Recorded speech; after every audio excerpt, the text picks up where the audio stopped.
எதுவுமே பேசாம போனா எப்படி? பேசுறதுக்கு எதுவும் இல்ல. எனக்கு அப்படி தோணல.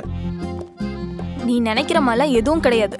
ஆ, நானே அதை எப்படி உன்கிட்ட கொடுக்கலான்னு யோசிச்சுட்டு இருந்தேன். நம்பிட்டேன். ம், அப்புறம் உன் இஷ்டம். எனக்கும் நீங்க தாங்க இஷ்டம். ம், உங்க இன்டென்ஷன் என்னன்னு எனக்கு நல்லாவே புரியுது. But don't waste your time. அழகி, தமிழ் மாதிரி இங்கிலீஷும் அழகா பேசுறீங்களே. கெட்ட வார்த்தையும் பேசுவேன். அழகா இருக்கான்னு பாக்குறியா? எதுக்குங்க டென்ஷன் ஆகுறீங்க? எனக்கு ரொம்ப பெரிய ஆசைலாம் இல்லை. 9 ஆசை தான்.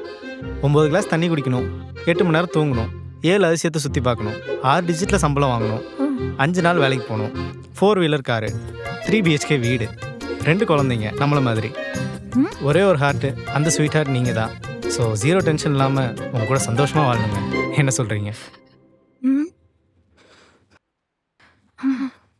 இங்க பாரு, நினைக்கிறது எல்லாமே நடக்கணும்னு ஆசைப்படுறதும் ஆசைப்படுறது எல்லாமே கிடைக்கணும்னு நினைக்கிறதும் நடக்கணும்னு எந்த அவசியமும் இல்லை. புரியுதா? அதுக்காக முயற்சி பண்ணாமே இருக்க முடியுமா? நடக்காதுன்னு தெரிஞ்சும் எதுக்கு?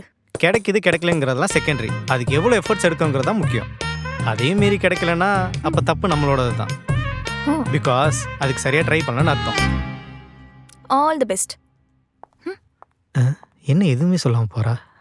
இப்படி பதில் சொல்லாமல் போனால் எப்படி? இதுக்கு மேல என் பின்னால வராத. ம்? டேய் அக்ஷய் தம்பி, ஹாய்க்கா. என்ன தம்பி எப்படி இருக்கீங்க? நல்லா இருக்கேன். நீங்கள் எப்படி இருக்கீங்க?